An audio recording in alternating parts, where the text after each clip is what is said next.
The Man-Whore Podcast is sponsored by HotMovies.com. Try out some ethical paid-for porn for free with none of those hidden fees or secret recurring subscriptions when you sign up at HotMovies.com/bonus and use the promo code MANWHORE. The Man-Whore Podcast is sponsored this week by Motor Bunny, the ride-on-top vibrator. Get $50 off a Motor Bunny starter kit at motorbunny.com by entering the code MANWHORE at checkout. Now let's start the show. Welcome to the Man-Whore Podcast.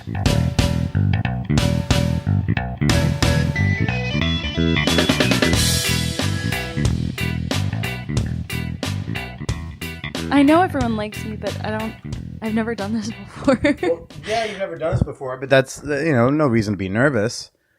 You're great. Do you want to do something for the Instagram story? I don't know what to say.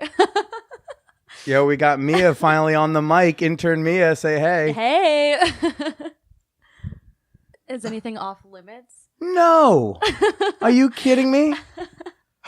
In fact, I'm probably going to use this little bit right now. Oh, are you recording? Yeah, you know I am. Oh, shit. Okay, just tell me if I'm not loud enough. All right. On three, let's do like a shout out to the Hella Single Sluts, all right? Yeah. All right. 1, 2. Shout out to all the Hella... all the Hella Single... Oh, damn it. Okay. I didn't know it was all the... Okay. Okay. One more time. You do it. No, you do it. Okay. No, you. Are we doing all the? Yeah. Okay, we'll do it on 3. 1, 2. Shout out to all the Hella Single Sluts out there. Yeah. This is Billy Presida and Mia, hello, the intern. And welcome to the Man-Whore Podcast. This is a show where I talk to women I've hooked up with about sex, dating, and why we didn't work out. And actually, kinda so does my guest this week, Lamont Baldwin, host of the Hella Single Podcast. And me and I can't wait to share him with y'all in a bit. But first... Hey. What? Do you skip my intros too? You don't know that that's the part where I go like, show dates, people. Show dates. Yeah, and then I say like one date 5 weeks from now. Yeah, I was just testing you.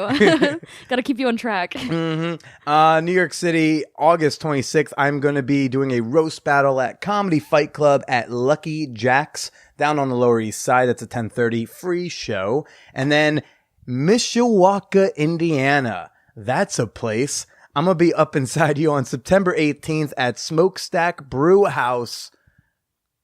They haven't really given me more details on it. I just know I'm coming out. I'm doing a half hour. I have a hotel room. So that should be fun. Put it in your calendars. But Mia, hello. Hi. Welcome onto the show. Thanks for co-hosting this intro with me. Of course. I couldn't think of a better person to debrief ManwhoreCon with than you, the other person who had such a pivotal role in making that happen. Yeah. But as most people know, you have been my summer intern. I have. And do you want to tell us a little bit about yourself? About myself. I am a student at Muhlenberg College. Studying psychology and communications. So naturally you would work with a sex podcast. And so I would work at a sex podcast over the summer. I think everyone's favorite fact about how I got this internship is that I got it through LinkedIn. Everyone seems really surprised that you are on LinkedIn. I'm on LinkedIn. Which, after meeting you, I understand why everyone's so surprised. I don't know. You don't seem like the LinkedIn type. I was told to be. Sandra Lamorghese, who was a guest on the podcast maybe a year or two ago, she started being a dominatrix at 60. Mm-hmm. And we had a talk, and she's like, yo, I get lots of work and views and hits from like posting my articles to LinkedIn. Really? So she like really pitched me LinkedIn, but then like I forgot about the context of like she's 60. So I was like, oh, maybe that played a role in it.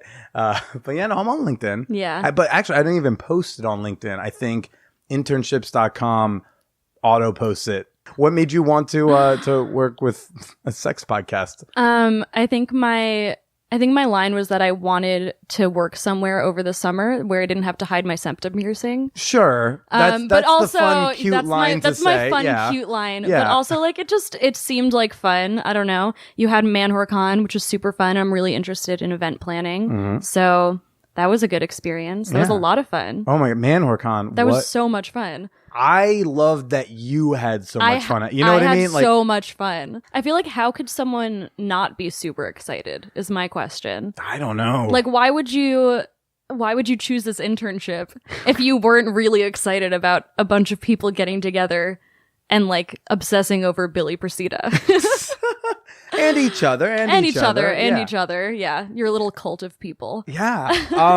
Well, let's just real briefly. I want to say thank you first to our sponsors of ManwhoreCon for even making it happen. It's their commitment that helped put ManwhoreCon over the top a little bit, both financially and with the amazing stuff they gave in the swag bags. Oh yeah. They gave a lot of stuff. We had so many things. I have so much leftover stuff. I have so many promo condoms that I don't fit into. So many. Yeah, brag about it. Okay. Brag about it. I'm just barely above average. Yeah, so obviously our presenting sponsor of ManwhoreCon was Motor Bunny, which you all know so much about, and you'll hear more about later. We're just gonna name our sponsors, all of the links to them and all their promo codes for the wonderful deals they're offering my fans are going to be in the show notes, in the description. I encourage you all to go check it out. Some of them are really sweet deals. So we mentioned Motor Bunny. We also had our Sugar Daddy VIP sponsors, cam4.com. Yes. Ooh, webcamming at its finest.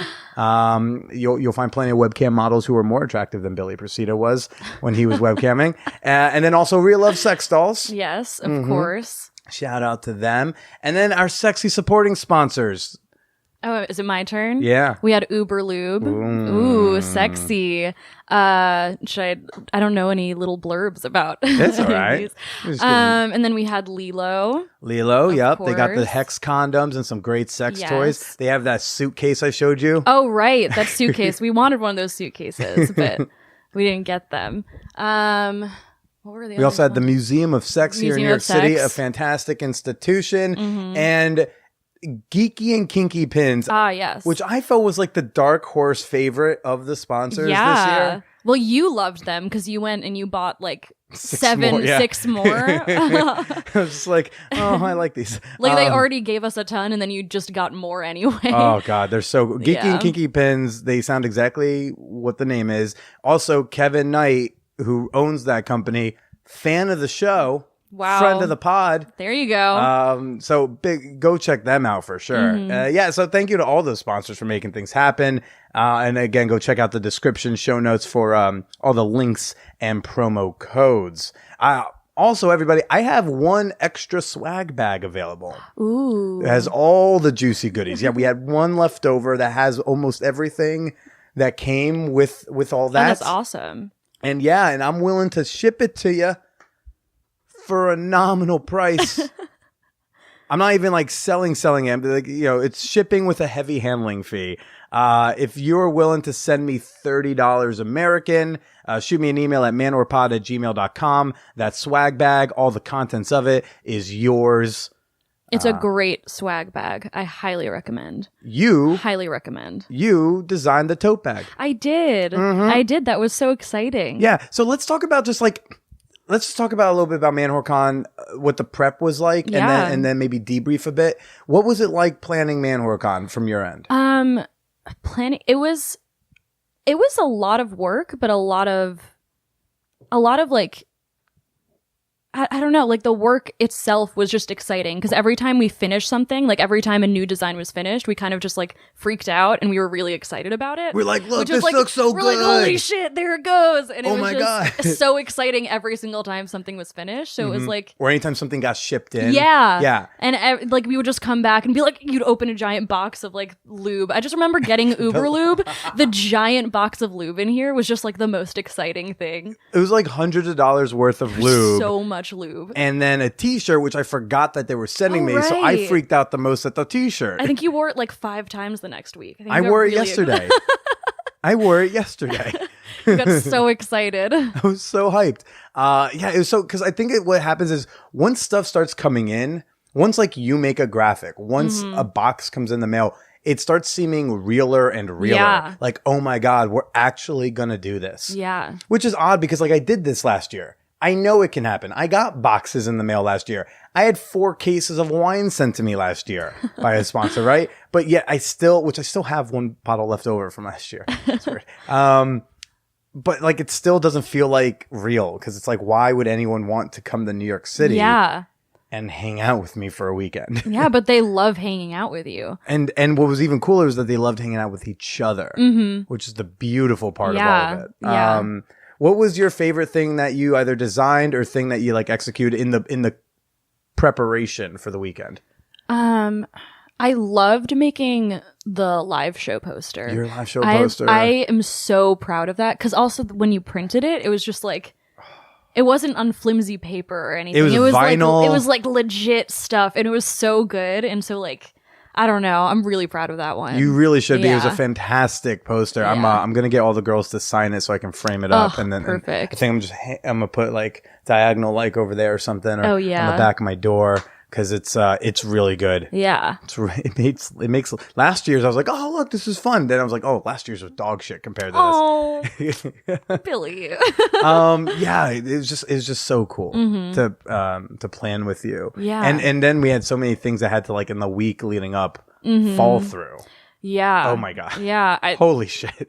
Like, so many massive it wasn't like, Yeah. oh, like they didn't send us enough lube. It was like venues changing. Yeah. Weather. Yeah, luckily, I mean, it worked out in the end. And like, besides like getting completely rained on, like Oh my- during check-in, that was rough. Well, let me. I want to pull back the curtain a little bit yeah. to share, like. So we had the live show venue canceled on me Yeah, 4 days before the show. that was really rough. That was rough. Yeah. And so I had to like scramble around, find another venue. And then the new venue was not only cheaper, I think it was a better venue. We were otherwise going to be in like a black box theater Yeah. with no alcohol, questionable equipment available to us. We moved it to the Karma Lounge, and like they had mics. Oh yeah. They had a proper stage. It was like dark, low ceiling. Yeah, it was like a good in ambiance, It was a for the night. It was I think. so much better than I Yeah. thought it was going to be. And it actually got recorded this time. And it actually got fucking recorded. Shout out to David Piccolomini, who hosts the Tinder Tales podcast, which I was just on again.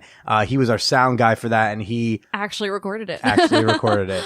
Then we had like, once we realized it was definitely going to rain on Saturday afternoon, we were like, fuck, we need to like change our whole itinerary. Because then we were like, oh, it's going to be... we were going to do outside stuff. We were going to do the sexy scavenger hunt. Yeah. We were going to do a group discussions. We were going to do the game show you came up Oh, with. yeah. And we were going to do all that in Washington Square Park, but then it was going to rain. So we had to like go find another venue for that. And then luckily that worked out okay. Yeah, And with the storytelling show. That was really good. yeah. Loved that. We threw in a storytelling show with, not quite stand up, but just an afternoon of raunchy stories, followed by a game show of, Yeah, my little Do You Know Billy trivia, which was great. which was great and crazy, like to know how much these people know about you. How wild was it that people were getting things right? I can't believe that like that one group knew how many times you won HQ. It was insane. 6 times, by the way, everyone. I don't want to brag. 6 times for a grand total of $12.18. I've won HQ. I feel like 6 times, but you play like every day, twice a day. So like, well, you're bound to win at least 6 times. Yeah, that was pretty That was wild. great. That must have felt so good. It felt so good to like just see people care. Like they knew things not just about me, but about the podcast. Yeah. One of the questions you had was like, when was the first day an episode came out? Yeah. And then And like, people got it like within the day, like within a a couple day or days. 2 before. Like, yeah, it was like crazy. one group guessed April 14th, one guessed April 15th, and the answer was like April 16th. Yeah. Like, I was like, y'all are creepy. Yeah. Y'all are fucking creepy. Like people know that. It's insane. Yeah. Yeah. And without cheating, without like going to their Yeah, phones. we made sure. We Yeah. made sure no one went on their phone. I was surprised you didn't ask anyone like, how many people do you think Billy's fucked? well, because I didn't know if you'd know, but I guess you I know. you know. I'm on the cusp of a milestone. We'll just say that. Yeah, so there was a lot of things that changed. We also changed the after party location 3 days before the after Yeah. party. So there's a lot of things in flux, but then Friday fucking came. And we actually got to do it. Yeah. And someone was very late. But what else is new? Nothing. So what was your favorite part about ManwhoreCon? The whole weekend? Yeah, the whole weekend. Wow.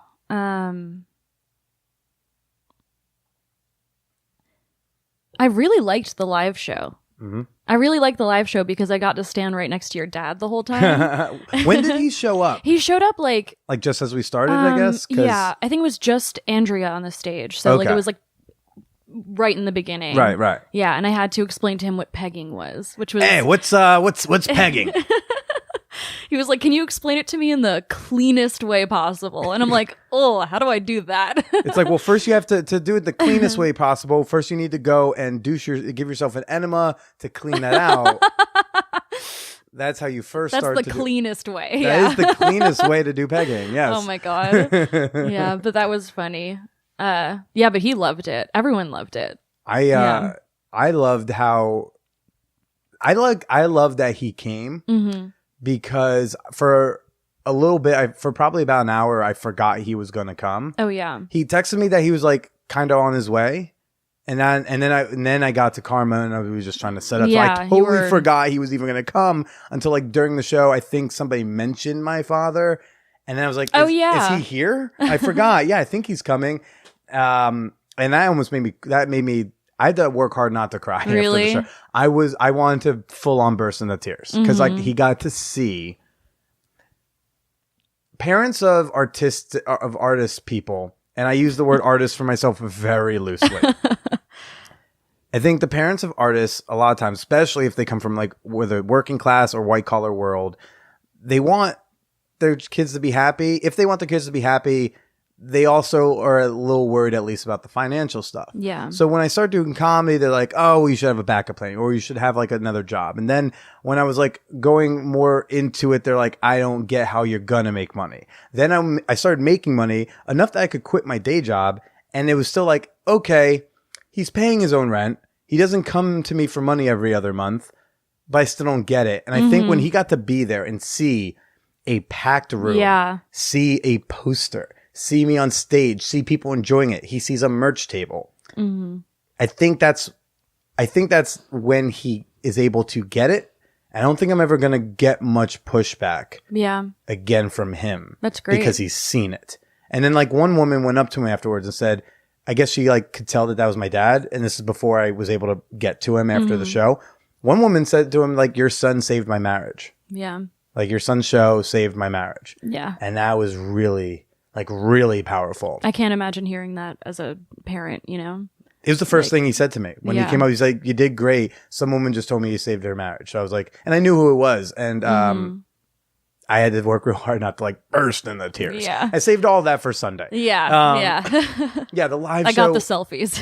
Right. The live show was just incredible. And even though we only got 3 women, I mean, it still ended up great. It was a great mix of girls. Like it was started out super funny and like I was laughing and then towards the end like really like raw and emotional and it was just like really nice to watch. Yeah, I'm excited for everyone to hear it. Yeah, and you're gonna hear it next week. Next week's episode is the live show, and also next week's $10 bonus episode is a longer ManwhoreCon recap with Kenzie from episode 200, if y'all remember. So you'll hear that next week for all you Patreon members. It was great. And then the after party, we got you to come to the after party. I came to the after party. You almost didn't. I almost didn't. I didn't know because I mean before the whole weekend started, I didn't realize like how nice everyone was. I was nervous about like fitting in with the crowd because it's not necessarily like my scene of people. But then I got there and everyone was so nice and welcoming and friendly, and I was like, well, I have to go to the after party. Like I have to. Yeah. But yeah, it was a lot of fun. So much fun. Oh my God. Minimal mishaps. Minimal mishaps. Singular mishap. Yeah. Otherwise, fucking killer. Awesome. Such a good time. And everyone like got along. There was some unplanned nakedness that went down. But it was fun. It was great. I got to play with someone who like, there was one person during the weekend who like, I never was crushing on. Then she showed up to check in. I was like, oh my gosh, she's like way cuter than I thought. And then like at the after party, there was a little bit of fun Yeah. that happened. Yeah. My one rule for the after party was I don't want to see Billy naked. Yeah, but then at by 4 a.m. I was like, look, grow up. You saw all the other. You saw all the dicks. Yeah, tonight. I saw everyone else naked. So but you wore a towel for a while. That was very nice of until you, the end. Until the end. I pulled a little prank where I went up the stairs, and then I went back down the stairs. I dropped my towel, and Mia was a little small group of people by the stairs, so she couldn't see me do that. By way to be like, okay, guys, I'll see you all in a little bit. Just enough to get Mia to look, and then go, oh no. My eyes. Well, I did warn you when you interviewed for the internship, yeah. you might see my dick at some point. Yeah, for content. Yeah, I just assumed it was going to be a photo. Yeah. What was there any big surprises for you for the weekend? For the whole weekend? Man, I don't know. I mean, honestly, my biggest surprise was that everyone was so nice. Yeah. I don't know why I expected people not to be nice. Not to not be nice, but to be exclusive maybe or cliquey, and that's just not what it was. I thought that too. Yeah. I was really worried about that because especially not just the Patreon members, but the members in the Peep Show. Yeah. Our little secret kick group, which you've also recently joined. I have joined. Yes. The kick group, they chirp at each other every day. Yeah. As opposed to the champagne room where there's posts every day, but a little less intense, constant notifications. Mm-hmm. So I was really worried that, I know a lot of bonds had formed in there. Some people had already met each other through there. So I was a little worried how people who were just in the champagne room or people who weren't Patreon members, how they'd interact, and they did just fine. Yeah, it was great. It was very friendly. Just there were a lot of, there were some people who hit me up and they were worried. They said, Billy, I don't have anyone to go with. I don't want that to be weird. I was like, come. There was plenty. I think there were 6 couples. Mm-hmm. So that was like a little less than half of the attendees were with somebody. Yeah. Everybody else was a single. Yeah. And everyone got along so well. So well. Yeah. It was, everyone was just really nice. I keep saying it, but it's just true. Yeah. Yeah. To the point that you were telling me I'm going next year. Absolutely coming next year. Absolutely. We're finding a role for Mia next year. Yeah. Well, I am super excited already for ManwhoreCon 2019. Oh, me too. I know other people are too. I'm debating whether or not I want to do it for my birthday weekend. Ooh. So I could call it ManwhoreCon instead of ManwhoreCon 3, ManwhoreCon 30. Oh. I'm turning 30 next year. That might be an idea, but it's even as the weekend started, I was already thinking next year. I was like, oh, this is what I'll do. This is what I'll do. Yeah. So, what would you change for next year? It's more about what I'll add. Yeah. I definitely want to do a roast of Billy Procida. Oh, yeah. So I think what I want to do is the first night, there'll be a comedy show, but do a comedy show, and then after where I'll MC it and not do a spot. Yeah. I don't want to talk about it. I watched the tape. It's not as bad as I thought. Oh, good. And then after that, have a roast of Billy Procida. Yeah. You think you can handle it? Oh yeah. Because then at the end I get to go and roast the rest of the dais. And I have plenty. That's true. There's plenty of comics who would love to participate in that, and I think that'd be a really fun thing to do. And then do the bar crawl. Mm-hmm. There's that. Hopefully, we'll be able to be outside next year. Yeah. It was just so much fun. It was just so much fun. Yeah. I ugly cried so hard on the sidewalk when I left the final event at the Museum of Sex. When I finally did my goodbyes for whoever was left over. I started walking and then I just immediately burst into tears. I pulled a Bobby Procida move. My mother, her thing is even if she's happy crying, she puts on the big sunglasses and she's walking around and she's fine. Her nose is super red. And they're like, what's with the Rudolph nose? She's like, I'm fine. I'm totally okay. I'm just in such a good mood. I'm just so happy. I'm just so happy. I sat on a ledge and just fucking cried. Wow. And it felt great. Yeah. I felt so loved. By everyone who showed up. Mm-hmm. Even some people who they came to the weekend, but they only came to some of the events, which is your option. Mm-hmm. I just felt so loved. Yeah. And someone bought me a sex toy. So that helps too. Yeah, that's great. I got shout out to Chuck out there who bought me a rim job simulator butt plug from B Vibe. Really cool company. I like that there's a company out there that said, you know what? We're just going to do butts. Hell yeah. That's their entire brand. They're like, Young. Everyone, you can deal with the pussies and the dicks. We're just going to do butt stuff. Yeah. And it's for everyone. They said, like, we're going to perfect butt stuff. So they were like, we got a butt plug. And so, yeah, like the head of it, the bulb can vibrate if you want to. But the main thing is that they have beads in the stem. Ugh. And the stem is the part that's like around your anus, like the anal opening where all those nerve endings are. So they have these beads and they just rotate around and vibrate a little bit. So it mimics the sensation of a rim job. Yeah, it was so ManwhoreCon. If you weren't able to make it, you missed out. And make sure you are at least, because some people, they were listening to old episodes and then interact with me on Instagram. I say, you come to ManwhoreCon. They were like, what's that? I'm like, oh, honey. How could you not know? How could you not? That's why you need to get on the mailing list, people. Yes. Got to go to manwhorepod.com. You go on the right-hand side on desktop, scroll to the bottom if you're on mobile.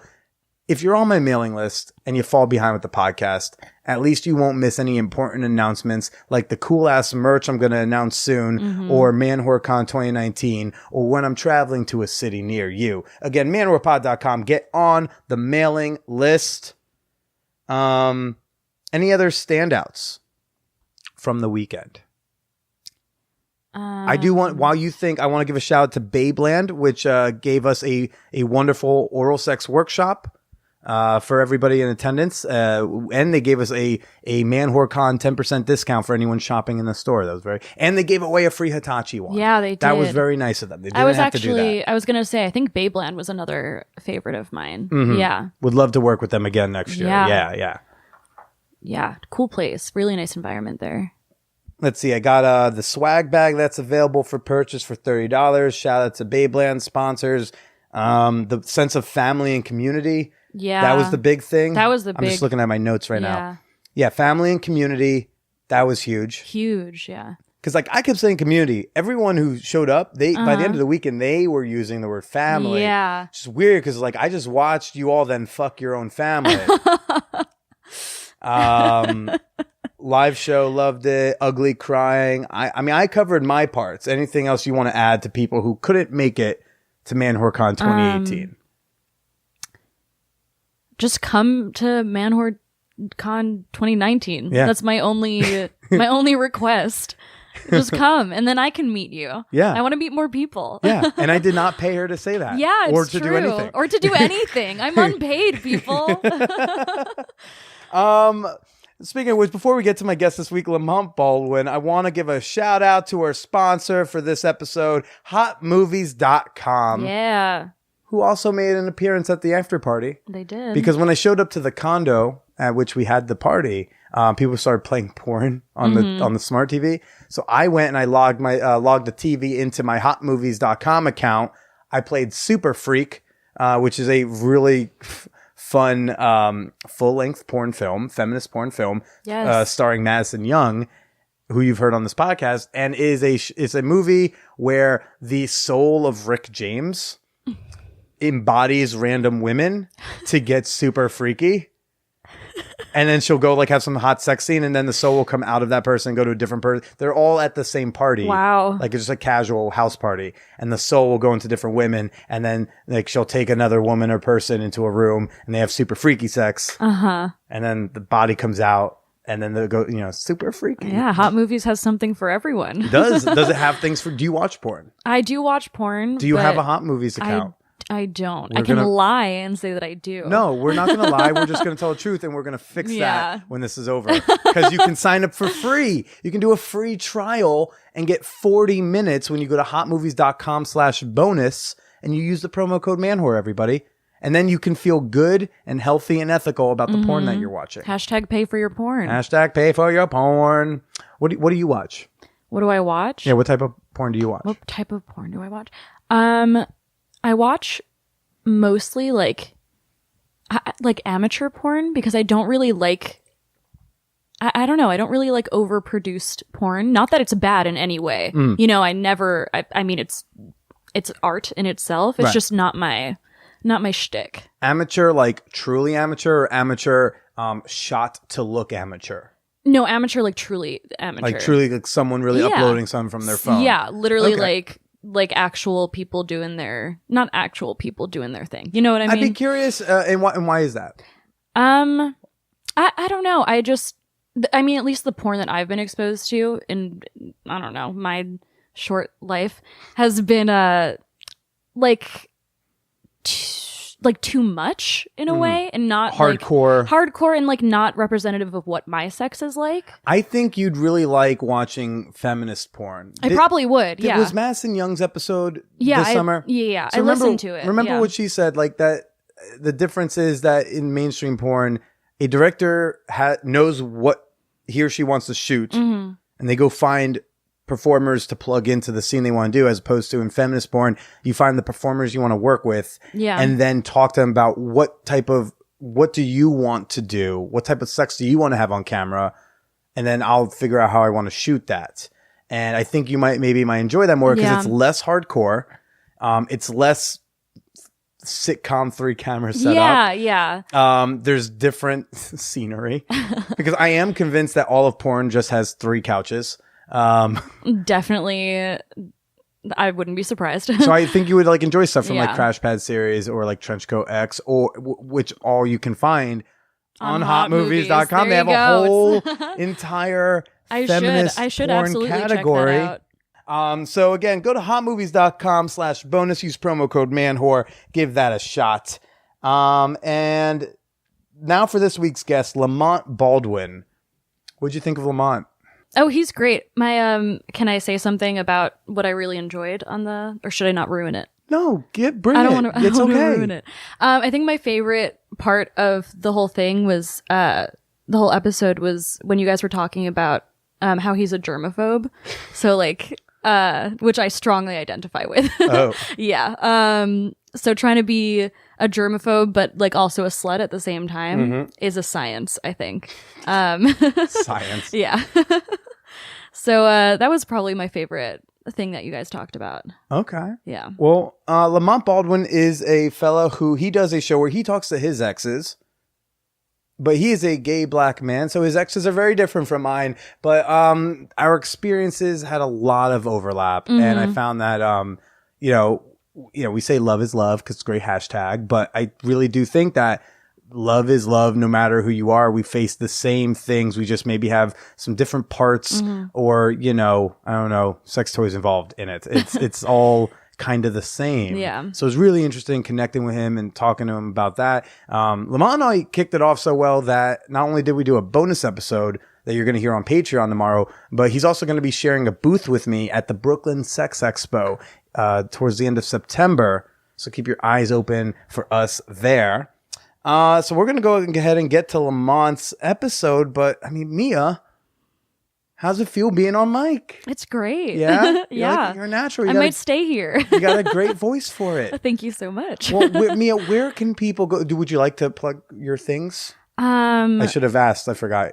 Plug my things. Do you want people to follow you is more my question. Oh yeah, sure. I could use more followers. Give her some followers. You can follow me on Twitter or Instagram at Mia Shmariahu. That's MIASHMARIAHU.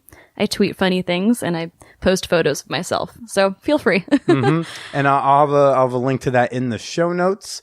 Mia, why don't you go ahead and how about you tell us to go listen to me and Lamont?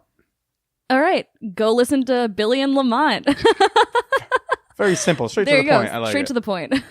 Right into the thing. Who seemed wants limits? You seemed very excited to just be like, yeah, let's roll it. I know that when we have that conversation offline, it's so hard to get the same enthusiasm on. So I was like, Well, I end up using those like that little offline time too, and you're gonna want to be closer. Yeah.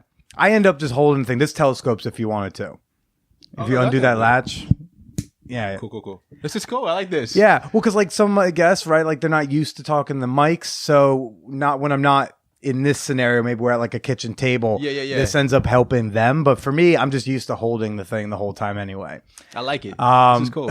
But like a lot of the guests, like half of my exes changed their name. I don't beep names unless people ask or, I don't know. I have an ex who like has recently changed her mind about being named on the show, but she was named for like almost 2 years. Like it's a little late for that. So she wants the entire episode deleted, I'm assuming. It's not an episode. This is a woman I was dating for 2 years while I was doing the show. Oh, you mentioned her on the show. Yeah. Oh, okay, I mean, naturally. that's after we had a conversation being like, hey, do we name you? Do we not name you? Right. She went by P for a while. Then we like named her because she'd said cool. And then we broke up. And then like a few months ago, she started freaking out saying, stop talking about me on the podcast. I'm like, stop being 2 years a part of my life. I don't know what to tell you.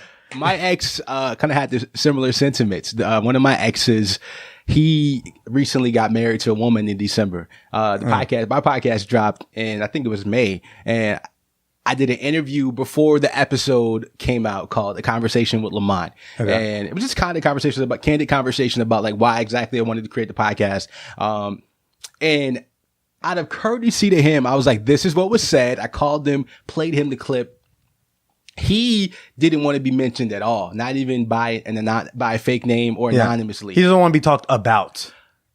Basically, I'm assuming because he hasn't came out to his wife yet. So, sure. And I asked, I said, does your wife know that you were in a relationship with a guy for 4 years? And he's like, yeah, we talked about it, but we didn't go into that great of detail. There's no fucking way. There's absolutely no way a black woman found out her husband or fiance was bisexual and didn't have a 30,000 follow-up questions. So I highly doubt that he came out. So I respect his privacy in that sense. But similar to the point you made, that's 4 years of my life. There's no way I can erase that. And a huge part of me being single and all the baggage that I'm unpacking right now is because of that relationship. So I'd be doing myself a disservice if I didn't talk about it. So kudos to you. It's our story just as much as is their story. Absolutely. And we can, and not that we have to, but we can do a courtesy of name changing. But we don't have to not talk about whatever the fuck we want. Like, especially if we're telling the truth. Yeah, it's my like, legally have to be telling the truth if we're naming them for real, as I've learned. But it's like our story, like how you can't silence a part of my life, especially a part that has been either painful or that was some of the best times of my life. I think some of the happiest times of my life were with my XP, and then some of the roughest. I mean, our breakup was one of the worst parts of my life, one of my lowest points. Yeah. The third breakup. Yeah, we had 3. It takes a while for things to kick in with me. Charm. Yeah, it takes a while for things to set in with me. But this is a good time to say I'm here right now with Lamont Baldwin, the host of the Hella Single podcast. Yes. Which, this is fun. So you do a similar thing as me. Like, you talk to your exes. Yes. About why you're probably still single. Which is so cool, by the way, that you do the same thing. I didn't hear your show until you reached out. I was like, this is so brilliant. I think it's so dope that I think similar concepts, but totally different perspectives, right? There's a unique set of challenges as a gay black male dating. Yeah. And I'm pretty sure there's challenges for y'all too. And I'm sure a lot of them probably overlap. Absolutely, but different. So you know how like we are as men, right? Sometimes we aren't shit. So I have to deal with the guys that aren't shit, but you have the luxury of dealing with women.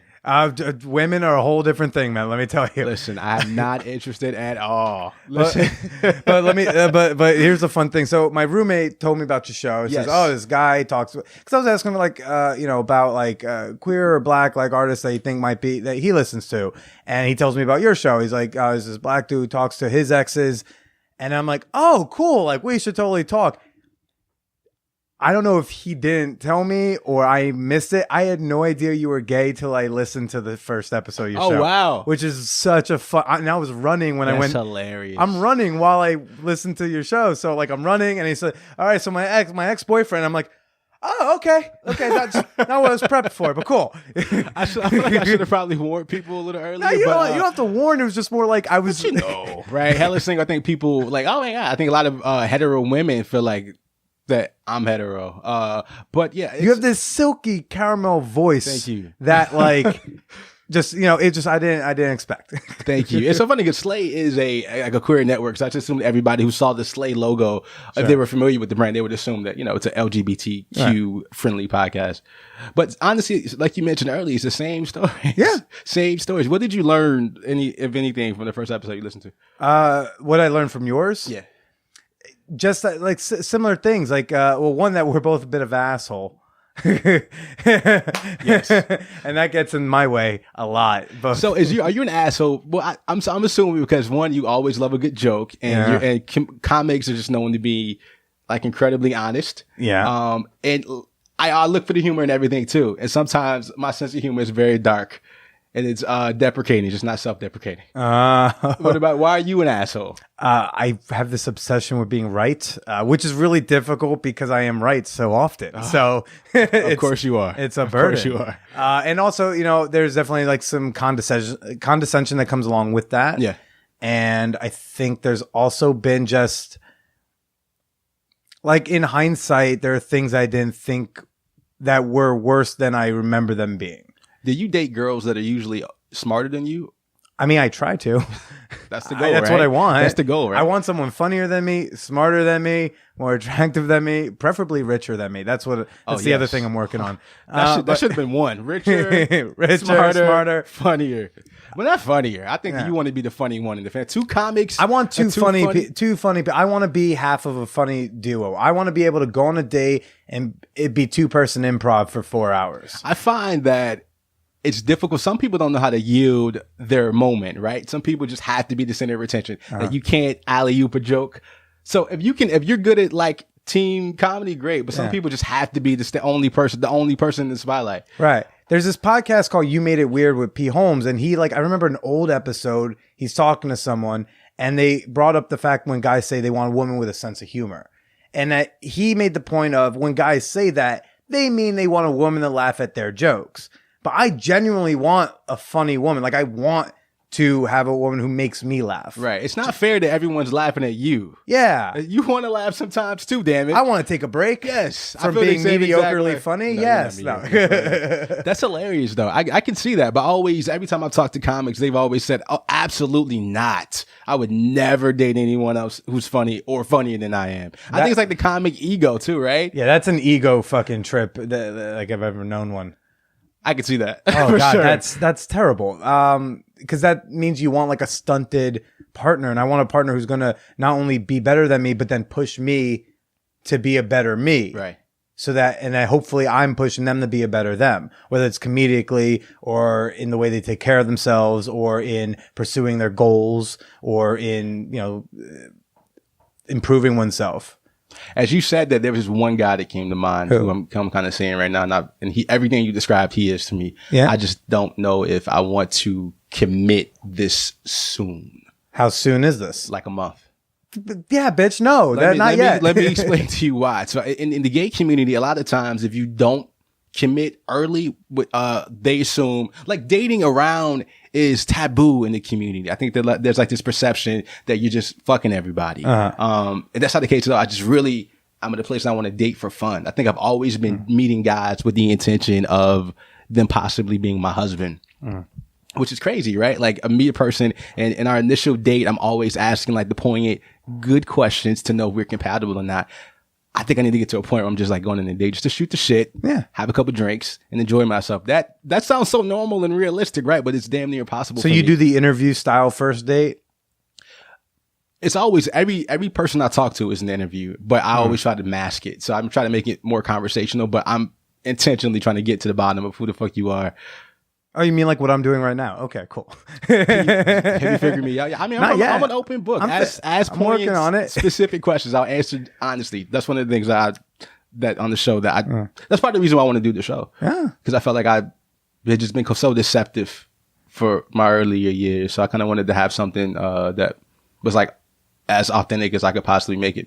Yeah, and that's what I liked about listening to your show. Granted, I only listened to the first episode, but I feel like I got the gist. And that first one was that like it is authentic. It's not an interview. I always find that the best versions of this podcast is when it's a conversation and not me sitting there like asking you 20 questions. I think that's lame. I think that's boring. But when two people can just connect, even if it's for an hour, two people who, whether we used to date for years or if we've never met like you and I, if we can sit here and connect for an hour, I think that's a beautiful thing in like kind of this medium. And when it's with an ex-partner, I think then it adds a whole nother dynamic. So what made you want to start doing the podcast? I'm a huge fan of the podcast genre in general. And I have some shows I listen to that I religiously check out, but I was missing this program or show that actually talked about the shit that I was going through. There's a lot of LGBT, well, there's a lot of dating and relationship themed podcasts, but none of them specifically having to do with like the unique set of challenges that we face as Black gay men. And I just actively sought that show out and I couldn't find it. So I just thought I should create it. And initially I just wanted to produce it. So I was looking for a host, and everybody I talked to wasn't willing to be this honest. Or I was like, do you think that X would come on? And the answer was just like, no. So as opposed to trying to pry out the honesty and transparency from someone, I just thought that I would do it.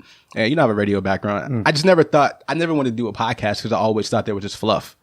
Like entertainment and like politics. Not politics aren't fluff, but or comedy. I wanted to do something of substance that I really felt like was my offering to the world. Yeah. Sorry that was so long-winded. No, please. You are the guest on the show. I forget that. Yeah. You get I'm so used to asking questions and cutting myself off and getting back to you. I have to remind myself when I'm on other people's podcasts to be like, no, like let them ask their questions. Otherwise, I'll sit there and I'll interview them. They're expecting you to talk. Yeah. You know, when you interview someone, you ask a question, you sit for like 2 minutes. Yeah. Nodding. But when you're the guest, you're expected to fill the time. So now, you just put out like episode 9, right? The show's still fairly fresh. Yeah, still is it still just exes, or are you also having on various sex and dating personalities? Yeah, sex and dating personalities. Well, actually, I have the first half of the show is someone I've been romantically involved with. So an ex, someone I went on a date with. They all usually have like poignant stories. One of the episodes, I met this guy on this dating app and we hit it off. Great conversation. He was nothing but a gentleman. It was Jack, which is like traditionally known as like a hookup app. Okay. So he invited me over. As opposed to Squirt and Grindr and just the gay dating apps, very aggressive names. Very aggressive. They're all just like really hard verbs. Yes. They all pretty much suggest sex, right? Yeah. Grindr, jacked. Like all like just sex. So I met this guy. Squirt's the messiest one. Honestly, I've never heard of Squirts. I see ads for like just on the streets. This in the must city. be new. This must be new. Okay, so you meet this guy. Yes, I meet this guy on Jacked, and I wasn't interested in having sex. I really just wanted to smoke. He smoked weed, I smoked weed. And we hung out, and the conversation was great.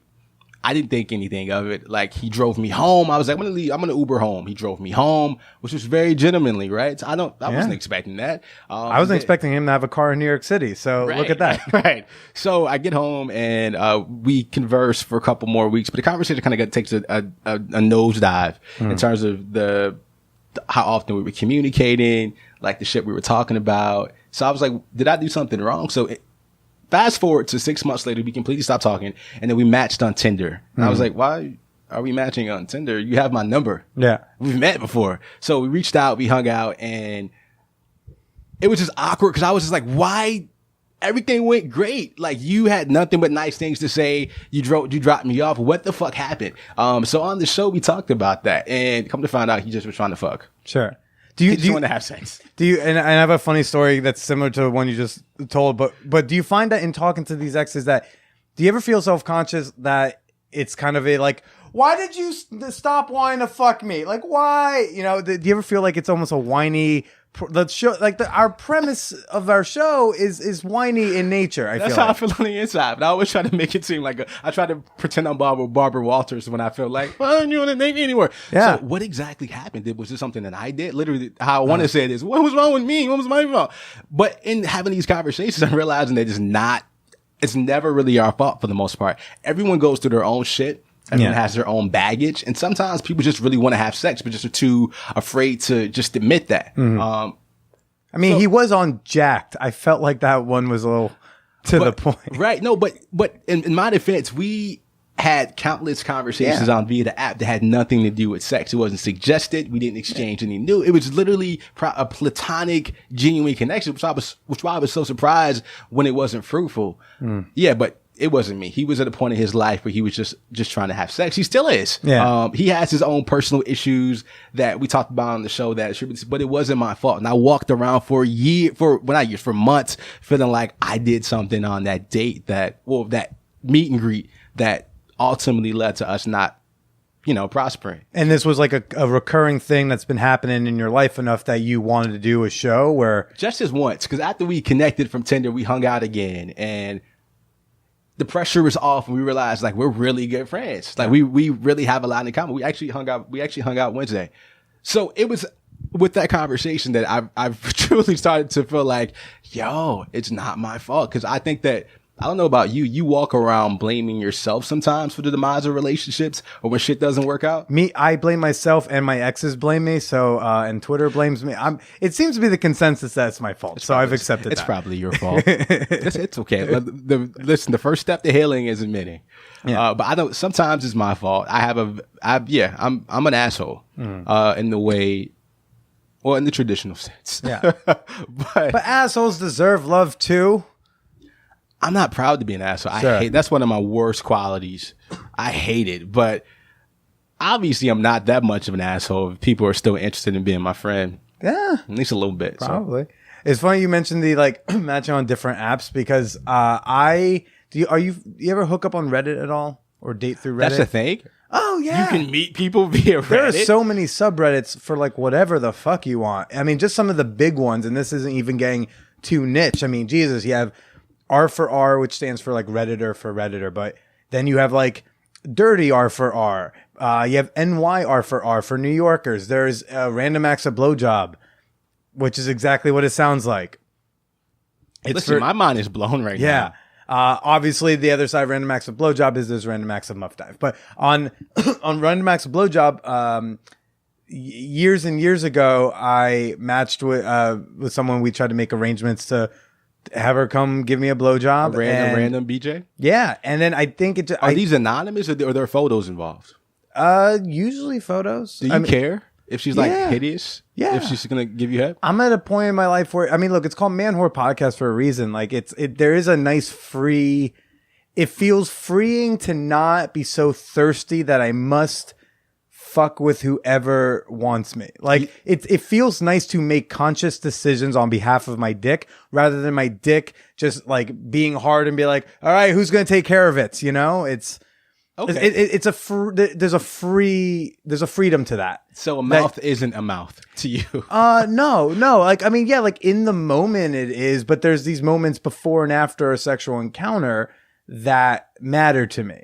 And I don't want to feel gross or unhappy about, guilty, not proud of. Like I want to have sexual experiences that I'm happy I did, that I'm proud I did, and that's usually for fucking. Like, I mean, look, I'll go down on most people. It's just a fun thing, but it's like, I just want to be making active sexual decisions as opposed to like in the moment I'm horny and I'm going to like lower my standards. Yes. Exactly. Yes. That's a real thing. I think we exchanged pictures. And I think what ultimately happened was I wasn't attracted to her. So I think that's what happened. This was 2-3 years ago. I matched with a woman on Bumble earlier this year and we're talking, we're chatting. She gives me her number. I go to save in my phone and it pops up Danny REOBJ.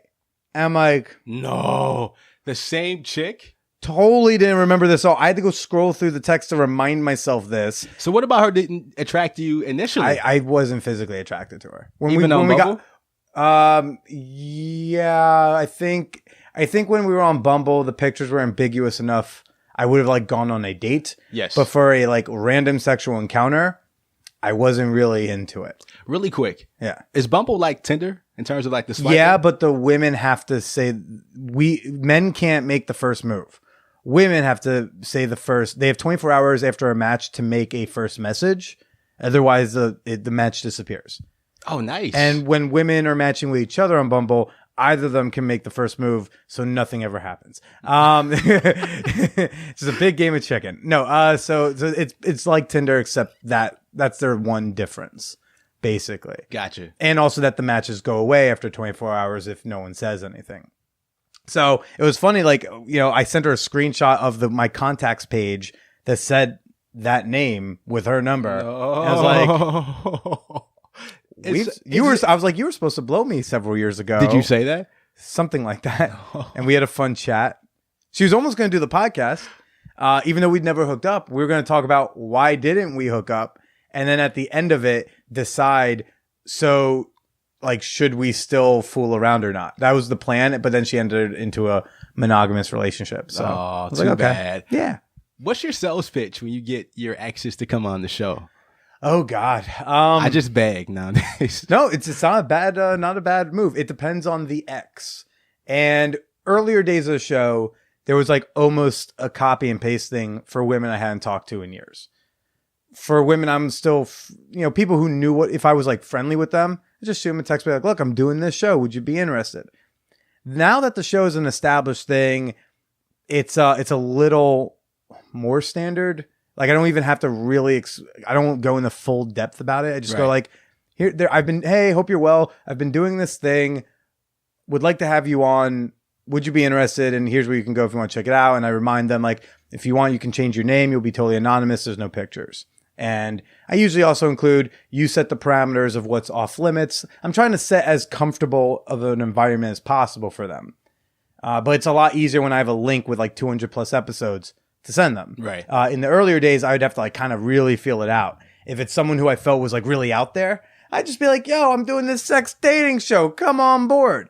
But if she was like a little bit more reserved, right? If she's a little calmer, maybe shyer, I'd have to do this whole explanatory thing to kind of like, I'd like play down the sex part and be like, it's about dating and love.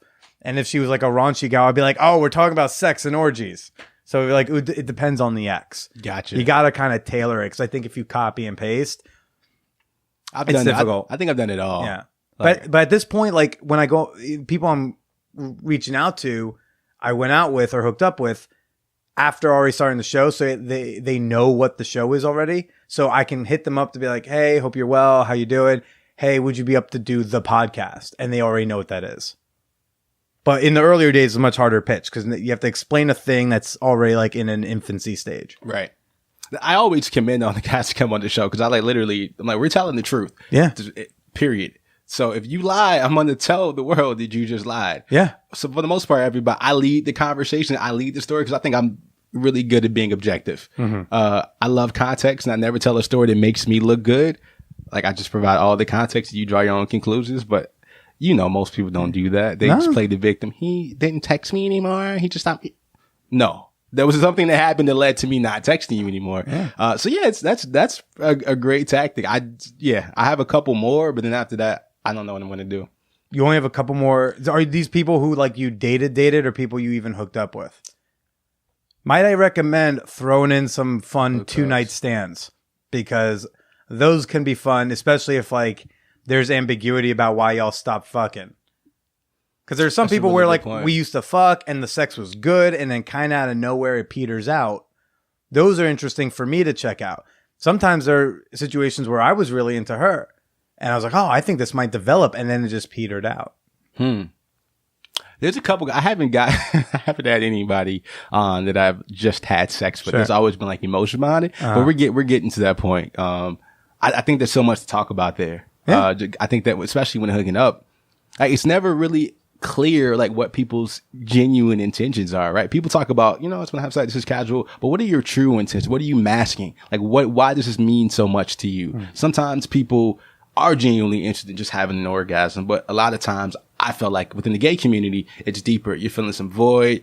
You're lonely. It's always deeper. But there's also, it's always evolving because like you may go into something thinking you're just going to fuck. I've met people on like Reddit. It's like, okay, we're going to do this weird, crazy sex thing. I cannot get over this Reddit thing. Dude, you are missing clearly the fuck out that Reddit, you're not on Reddit. I'm sure that there are like some like gay subreddits and things like there's like a subreddit for everything. I mean, do you watch porn on Reddit? There's porn on Reddit? Dude, where are you? Like, listen, where are you on the internet? I haven't graduated from my Vidster. there is a subreddit for everything. Like there's, there's like, even just for, let's say, quote unquote, bigger women, there's a subreddit called like R chubby, R curvy, R thick, R slightly chubby, R BBW, R SBBW. Like that's just to look at thick chicks, and that's not even for counting costumes. So there's like a subreddit for fucking everything. I always thought Reddit was a fucking message board. It is. It's kind of like a website full of message boards, and each subreddit is its own message board. But some of them are all text. Some of them are like video or links. Some of them are art. Some of it's porn. Some of it's personal ads. Just depends on the subreddit. That is crazy. Listen, color me shocked. Yeah. Bookmarked. Yeah. Check those out for sure. This week's episode is sponsored by the Motor Bunny. We love the Motor Bunny here at the Manwhore Podcast. Longtime friends of the show and presenting sponsor of ManwhoreCon 2018. Mm-hmm. And, we had the Motor Bunny out at the after party. We did. Oh, boy, did we. Yeah, we did. A lot of us, a lot of people got to really test it. Yeah. Everyone got to jump on at some point. Mia, you jumped on too. I did jump on. I jumped on. It took a little coaxing. It definitely did. I definitely had to down a little of my drink, but because my boss is in the room, you know how it is. My favorite part about it was that someone else was holding the remote for it. Who was manning? Yeah. So you also had like a very, very pretty someone to look at. It was actually like she was holding the remote, and at one point she was just like, "Can I kiss you?" And I was like, yes. You made out with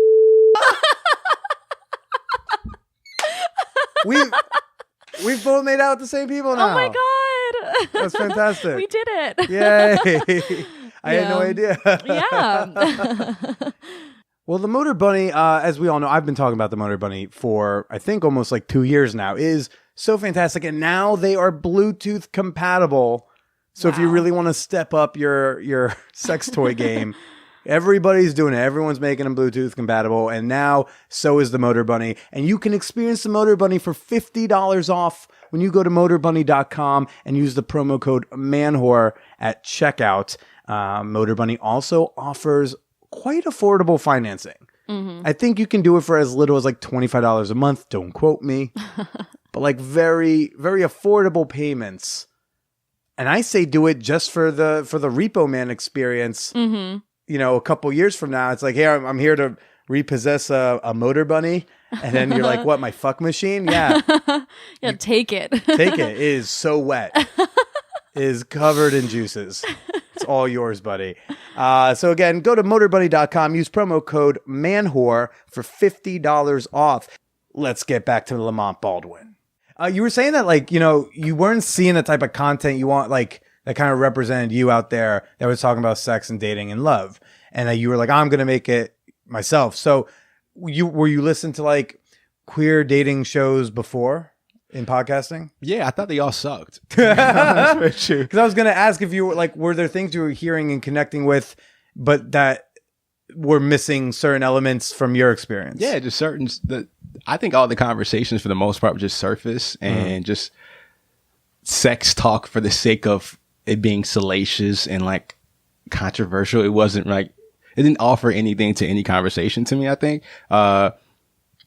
And I think that's why the reason why the show is resonating with so many people is because it's authentic, it's real. I edit, of course. I haven't taken anything out that made me look bad. I'm waiting for someone to have the balls to just say, you did this. And I did. Yeah. I did. Hold me accountable because I'm going to hold your ass accountable. Right. I just didn't. I'm not a content snob, but I do think that just because your content is indie doesn't mean it should be subpar. Right. There's this amazing. Just because we're recording in my bedroom next to what, like a tiny bottle of Smirnoff, a thing of lube, a half liter. This is lube? I thought this was hand sanitizer. Don't mix those up. That's the hand sanitizer. Has that happened before? Twice.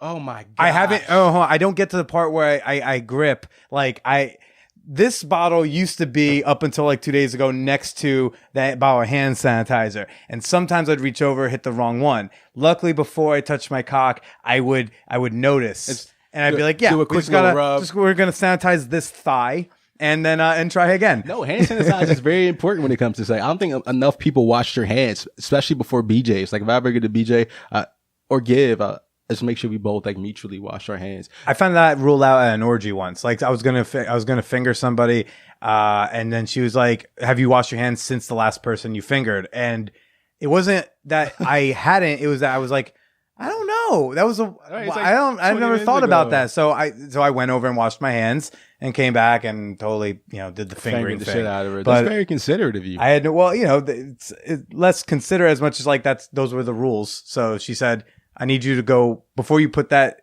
infested hand in me, I need to go like uninfested. Yeah, but how many guys would have said, yeah, just wash them and then stuck them right in? Well, if they don't and they still stick them in, now they're assaulting someone. Is that assault? If someone says you can't... You have consent. No, I didn't have consent until my hands were washed. Okay, got you. Yeah. Got you. She was like, before you finger me, you need to go wash your hands. Gotcha. And I was like, okay. Gotcha. No biggie. Anyone who won't go wash his hands and delay this whole experience for 30 seconds really doesn't deserve to finger that person. Absolutely. Are showers mandatory for you before sex? Not. I mean, it depends. For me to take or like Both yesterday, parties. I met up with someone for drinks that I thought, fuck, if we go back home together, like I'm gonna need to ask to take a shower because I feel gross. Right. But no, I mean, just I've been fortunate enough that I think everyone's had good judgment. I've had people ask, can I take a quick shower? Can I give myself a rinse? And I'm like, cool, yes, of course. Here's a towel. But I usually suggest that we shower together just to make sure all the important parts are getting the attention they deserve. Wow, you're like inspecting these dudes. Yeah, sometimes I actually do it myself. This is not weird at all. Sure. It's actually a lot more sexier in the moment. It just sounds really gross. Well, no, it's not gross to like take a shower together, but like But to bathe a grown man.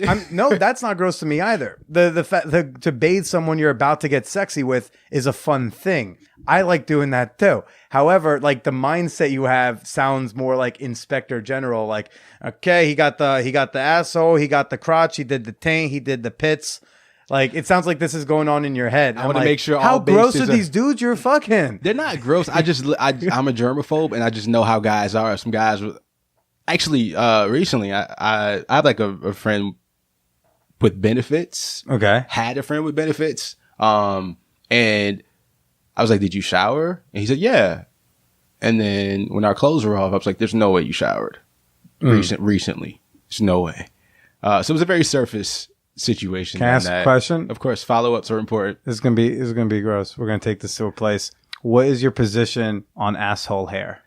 I have no problem with it. On others. I don't have a problem with it. I just hate like after eating ass, like the random stray pubes that are on your tongue. That to me, that's an instant boner killer to me. I'm like, I have your fucking pubic hair on my tongue. It's not even pubic hair. It's asshole hair. It's a very different hair. Asshole hair is even fucking worse. But a lot of times, like, like a BJ, like there's like, like the residual pubes, but asshole, actually, let me, I think I'm getting pubes and asshole hair. Yeah, I'm talking very specifically about like the whole hair, not even taint. Taint's forgivable. You forget about it often. That hair around that ring of fire.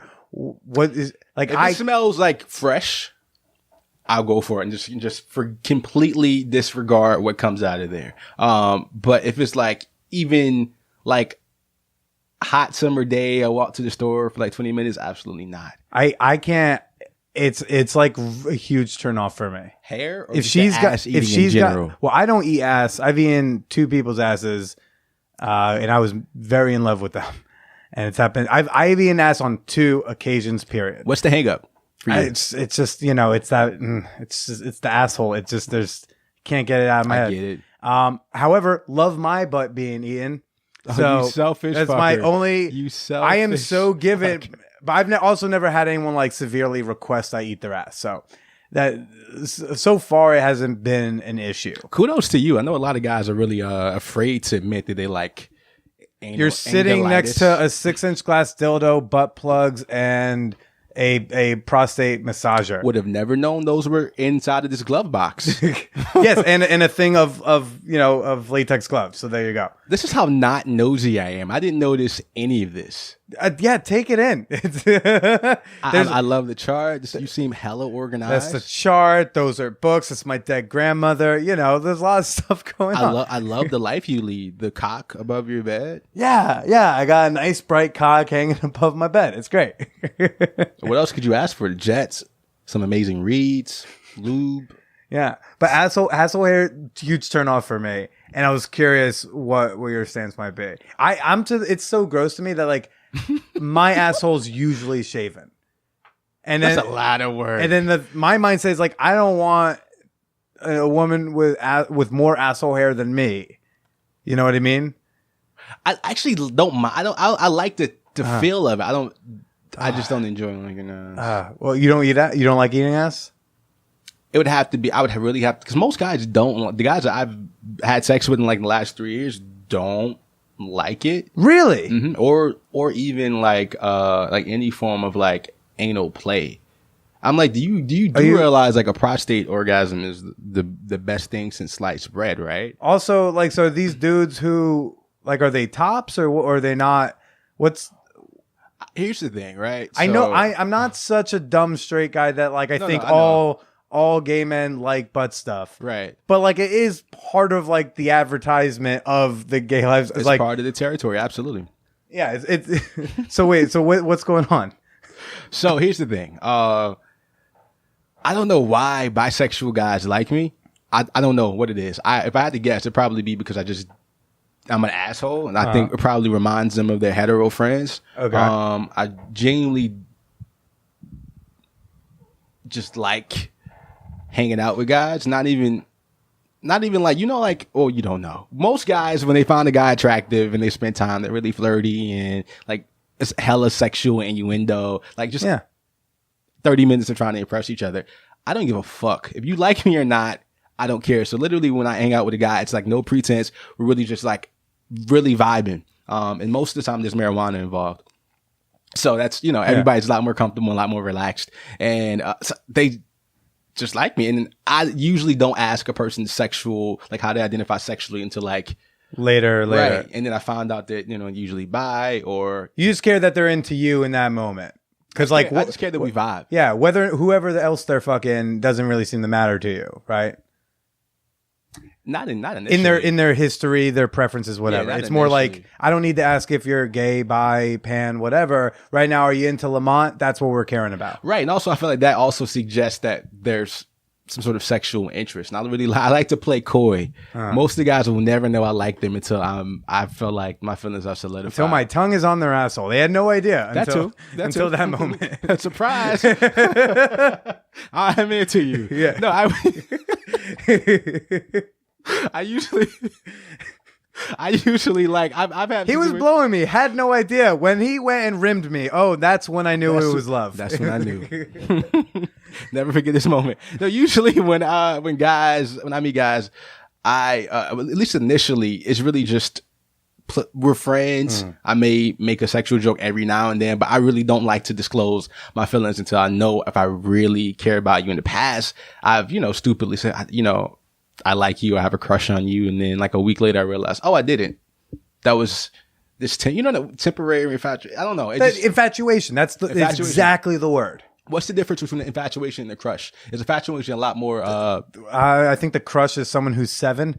No, I think that's no. I think they're the same, one and the same, right? It's just the idea of it's a little bit of a fleeting moment. Maybe a crush lingers, but infatuation, that's something you have with someone at a bar and you go like, oh, I'm so infatuated by that person, but that could also go away tomorrow. I think maybe a crush lingers, and a crush is someone maybe, you imagine going out to dinner or something. I think one of my biggest issues is, I guess part of my assholeness is the fact that if it's on my mind and I'm thinking about it, I usually assume people can tell I'm thinking about something else. So just out of respect, I say, hey, I just tell them. And usually the thing that I'm thinking is, I actually think I like you a little bit. But then I regret it a week later when I realized that I didn't actually like you. You tell them a little early. Mm-hmm. Here's the thing. I used to judge my interest in a guy based on like how our conversation went. Right. But then I realized that I can shoot the shit with anybody. So yeah. You know what I mean? I've left podcast recordings being like, I think I'm in love with that person, and I have to like wait a couple hours to be like, no, we just had a really good conversation, and it was because of you. Yeah. We just connected for an hour. Because like when I connect with someone for an hour, like it's intimate. Yeah, it's an intimate thing, especially when we're not just being like, hey, so pussies and dicks and buttholes, right, everybody? Right. But when we're like, no, let's like talk about some real things. Yeah, of course. Yeah. You're like an emotional dude. You don't seem at all like you're into casual sex. You seem like you're is that obvious? Yeah, you seem very relationship minded. Oh, wow. I thought that. I didn't think that was that obvious. I am. That's absolutely right. You're a really good judge of character. Yeah. I mean, I think I could even tell from the show. Like, there's no fuckboyness about you. Can you say that one more time so everyone can hear? Because there's people who think that I'm a fuckboy. Dudes listening right now, all Lamont exes, I'm not detecting an ounce of fuckboyness. There's a phrase that my friend coined. He's a lawyer. It's called an emotional fuckboy. An emotional fuckboy is a person who does the same shit that a fuckboy does. Please write this down. Yeah. Actually, let me give you the exact quote. Give me 30 seconds. This is sure. It was very eloquently written. Go for it. An emotional fuckboy. I was definitely an emotional fuckboy. I think one of the things I used to also like, I would be the type to say I love you too quick, or to like say how much I'm into someone, and definitely that's definitely me. Emotional fuckboy. And this is a friend of yours who said this, or this is an ex, or so it was actually one of my friends. We have this brunch series with me and my group of close friends called the Ratchet Brunch. It's really more so about drinking. Can we just take a moment to talk about your Ratchet Brunch? I coined it. So I was like, come over. Like, we were at a point where we were so tired of going out for brunch, and I was like, yo, let's just cook and drink here. We'll save so much more money. Yeah. Like, we spend $45 at least at brunch whenever we go. It's 5 of us. That's like a fucking Thanksgiving feast we have. And by feast, I mean just like unlimited mimosas. And by mimosas, I mean champagne with a splash of OJ. Yeah. So, everyone's drunk and, feeling themselves. And one of our friends his ex was applying, I think he's about to take the LSAT. And as opposed to letting him prep for the LSAT, he wanted to FaceTime, like have this lovey-dovey moment. My friend who's a lawyer said, like what you're doing right now is you want the attention from him. Like you want to feel like you're special. And as opposed to letting this man, take care of his responsibilities, you want that. So the attention, being able to call and he'll pick up. That's like an emotional fuckboy. Oh yeah. That's like a 21-year-old blonde chick. Good job. Yeah. Yes. Yeah. Same thing. Same concept. Same exact concept. So, what was your longest relationship? 4 years. 4 years. Yeah. It was with the dude with the wife? Yeah. Okay. Yeah. Sure. Yeah, it was, the relationship for the most part wasn't awful. I think that we just made a lot of rookie mistakes. I know I did. Were we all like college aged? College age. Okay. And then we lived together for 2 years, which was like, which we probably shouldn't have. But that was. And you don't think he's told his wife, yeah, I lived with a man for 2 years? I really don't. I do not. I don't think he did, because he didn't tell me that he was engaged. My mom just one day asked about him and like what he was up to. And I was, I always provide extra. Sure. I was like, here's a recent photo. I think at the time I was trying to convince my mom that we were still friends and we didn't break up. Here's a photo. Oh, with a woman. That's fine. Oh, they seem very close. No, I got it from Google. Okay. So I just typed his name in Google and then a website popped up. His name and then another woman's name. It's like weddings website. Yes. Yeah. So the whole fucking spread, like who was in the bridal party, the engagement photos, the date, the location. Yeah. I'm like, we've been talking for like a year. There's no way you couldn't have thought that this wasn't significant enough in your life and you didn't know about this. So yeah, that was the beginning of it. But for the most part, the relationship wasn't bad. I think that we just, the major issue, I think I wasn't content in the relationship because he wasn't out. And his outness was always, him coming out was always conditional. It wasn't something that I pressured. It was always something that he told me that he wanted. The first condition was I'll come out when I no longer live with my family. Then he's living with you, and then there's another thing. Right. I'll come out when I move out of the state. Okay, I'll come out when I've got abs. I don't know. I'll come out when I finish, when I'm officially a doctor. Yeah. That happens. You're still in the closet. Anyway, so, yeah. Is that a thing you've experienced a bit? Being dude still in the closet? Here's the thing. You're absolutely right about everything you said about me. One of my biggest hangups when it comes to guys is in the gay community is like 1 degree of separation. So if let's just say you were gay and you and I had sex, you probably had sex with like 2 of my friends or someone that I know. There's nothing wrong with that, but the idea of it just sounds so like it's just to me it feels like high school. I think that's a germaphobe in you. I think so. It's either the germaphobe in me. It's just like, so like you fucked Jamal. Like I know him. I know him. Oh, he's my friend. He's an asshole. He doesn't wash his hands after using the bathroom. Like I know his fucking gross. And I also judge guys on who they fucked. Sure. I'm like, so you do know that. Wait, you guys more than Oh, okay. I judge based off who they fuck too. Oh gosh. And it's not even looks. It's just like, why him? Yeah. Anyway. Oh, for me, it's a little bit about looks. It's like I want to be the ugliest guy you bang. You know what I mean? Because I want to be put in a class of a prettier person. My ex of 2 years, like, so we were in an open relationship, and the one thing I asked of her was, don't bang comics while talking to me first, because I didn't want it to like show up in a roast battle without my knowing or something. You know, I want some dude to think like he's cucking me, and I'm like, no, you're totally cool to bang her. It's you know, you didn't get around me. But that's not funny, right? If he says that, it's like the ultimate. Oh, right, and right. But if I know about it ahead of the battle, then But I said, just like, can you clear that with me before you fuck comics? And then, but there was one comic in particular who we both knew was like trying to get with her, and I was like, just please don't fuck him, because if you fuck him, that like makes me feel uglier, knowing that you have fucked both of us. And she fucked him. No, not that I know of. She wants to get back at me. You know, hey P, if you're listening, bang him, and then tell me, and that will hurt my feelings. Oh no! Listen, I don't think. Listen, you just got rid of all the shame associated with. You won't be bothered at all. You wouldn't give a half a fuck. So I'm pretty sure he wouldn't be the only one she's had sex with since you. So it's like, come on. No. Like I said, you fuck whoever. I was like, could you not fuck him? Yeah, don't fuck. That's gonna make me, you know. Is it comics in general or just comics in the tri-state area? Oh, she can fuck any.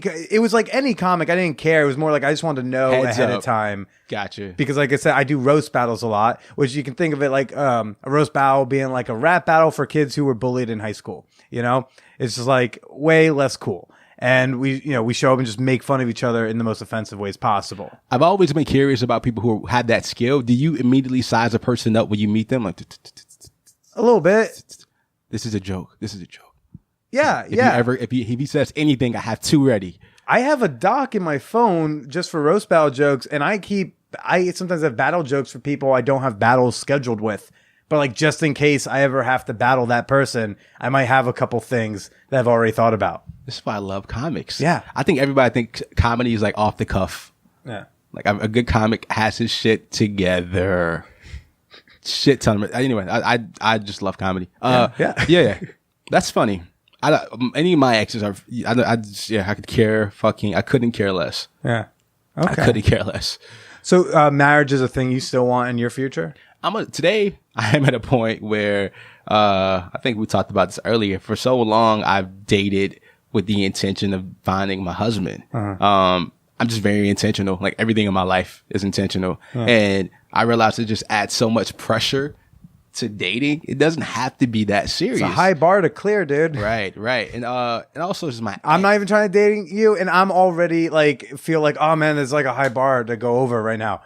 I'm sorry. I'm even feeling the pressure of you needing to have a husband. I need to. Well, here's the thing. I'm actually, I feel like I'm loosened up a little bit. I think that a part of this, doing the show and unpacking a lot of my dating baggage, I realized that I think it really is like the rush to get there, so I can relax. It's always been a long-term goal of mine, and for some reason and this is sad to say, but I think my relationship status plays like a slight role in how worthy I feel I am in some weird way. When I was in a relationship, it was like a source of pride when I would tell someone I was in a 4-year relationship, although it wasn't the best, I was a secret to his family, but I think the idea of just having someone that deems you worthy enough of love and worthy enough of commitment just made me feel like, I'm doing something right. Right.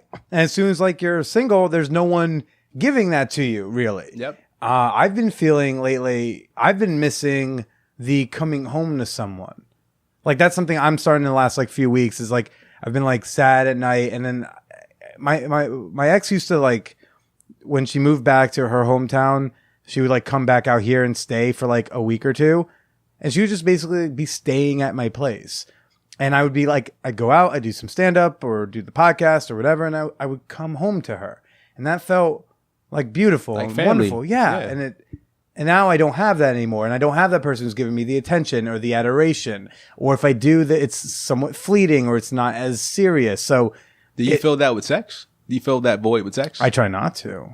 I think that when if I was filling it with sex, I would have fucked this 21-year-old like weeks ago.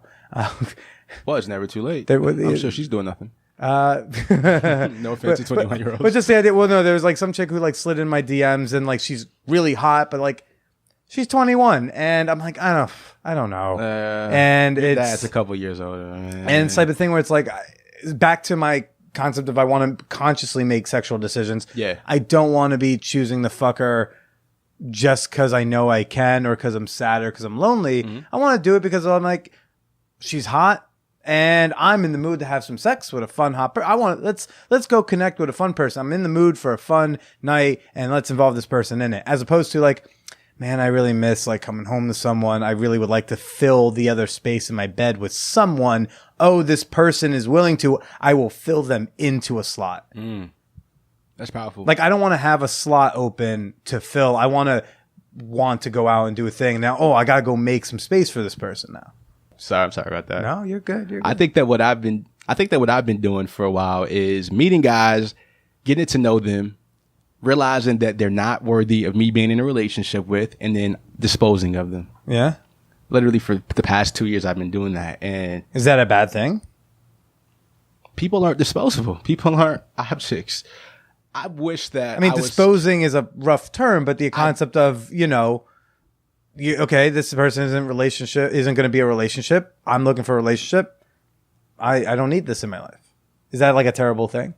It doesn't feel good. It doesn't feel good in the moment. I think that there's still guys that reach out to me and they're like, why didn't we work? Why didn't we work out? What did I do? And you're like, dude, start a podcast about it. I don't know. No, I just feel like there's a scar, small, big, regardless, a scar that I left on them. You know what I mean? And I didn't intentionally do that.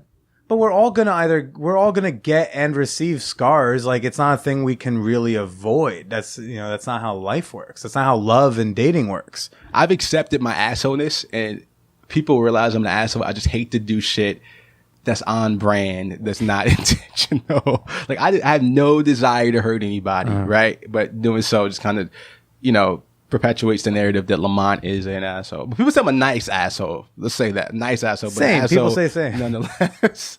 I can see that. I think it's the honest thing. I think there's no need to lie to you, right? Yeah, there's that, but then there's also this thing where, I will make jokes that are inappropriate at certain times, or I need to be right in an argument. So what if you're absolutely wrong? What if a person says you're wrong? Here's why. Here's an article. Here's a date. I'll say I'm wrong. If you can prove I'm wrong, but that's the burden of being right so often, as I say with a very sarcastic look on my face, is that like... I'm rarely wrong. Yeah. There would be a lot of just times where people throw maybe... Whether or not they are right or wrong, the argument they will present to me will be so flawed or just inaccurate that I'm like, I forget that we're talking about this over here, and I'm just focused on, you can't, you're starting with a faulty premise. That's not fair. Or they'll say like, you said this, and because of this, this is how I feel, and you're wrong because of this. I'll be like, maybe these things, but that's not fair because you're basing all of this off of something you said I said that I did not say. So we end up wasting time correcting the record, and then I look like a jerk for wanting to be quoted accurately. Maybe I am a jerk for wanting to be quoted accurately. I don't know, but I've definitely yielded the floor and said... Let the record reflect what I actually said. Yeah. I love a verbatim quote. I do. Otherwise, don't say I said a thing. Right. Didn't say that. Can you show me I said that? Show me the footage or play the audio back, because I didn't say that. I'll just it's more, especially if I know I didn't say the thing. That's and if what they're quoting vastly changes the context and the meaning. And so that would happen a lot with my last couple of exes, and I would also not handle those arguments well, and there's stuff like that. I mean, I'm no angel, but that's the thing. Sometimes people go like, Billy's an asshole, this, that, and the other thing. I'll be like, I never said I was good at dating. I'm professionally bad at dating. Like, that's literally what this whole thing is about. I think you definitely learned some lessons. There's no way you can do this. Yeah, a couple. I'm learning a few, trying to argue less. It's difficult. It really is difficult, but I'm working on it. And sadly, there have been some relationships with some great people that have not gotten to work out because of that and because of other things. But, but I'll admit when I'm wrong if I truly am shown something where I am just wrong. You need concrete evidence. I do not blame you. I'm the same exact way. Or just a rational explanation. And the problem is, like, when you're arguments can get emotional for valid reasons, but when we're emotional, we're not always rational. And maybe you were right, but you're being emotional about it. So it's distracting from your rightness. Absolutely. I don't know. I felt the same way. Exact same way. Fun story. I'll make it quick. Christmas Eve, we have family over. Okay. I would stay with my family in Virginia, and everyone would sleep by midnight except these two cousins of mine. Okay. I don't have a room in my parents' home, so I sleep on the couch. So they thought that 12:30 was the most appropriate time to be as loud as the fuck they wanted. I mean, they're still drinking. Mind, this is the day after Christmas, right? So 30 days into December 26th. I get to a point where they're loud. I'm trying to go to sleep. I'd been smoking all day. I really needed to go to sleep. And I politely, I don't know if it was polite, I said, I think it's time for you guys to go. This is to my cousins. They thought that was the most disrespectful thing that I could have ever did. Do you agree? Is that the way you said it? Okay, so imagine if now there's clarification. Now there's like, well, I don't quite remember. I cannot recall, Your Honor. I can recall. Imagine if you came down and be like, yo, you guys need to get the fuck out of my house. That would have been disrespectful. That would have been disrespectful. But if you're imagine like, hey, I was holding it in for probably about like 20 minutes, like making eye contact with my mom, making eye contact with my other cousin. Like, who's going to say something? Who's going to say something? No one said something. I had to say it. Sure. Anyway, again, another example of Lamont being an asshole. An asshole would have been saying, get the fuck out of my house, you loud assholes. But asking someone to leave in a very calm, rational tone, cut family or not, is reasonable. Yeah, I think so. I rest my case. Although, possible title for this episode is Lamont Baldwin is an asshole. I'll take it.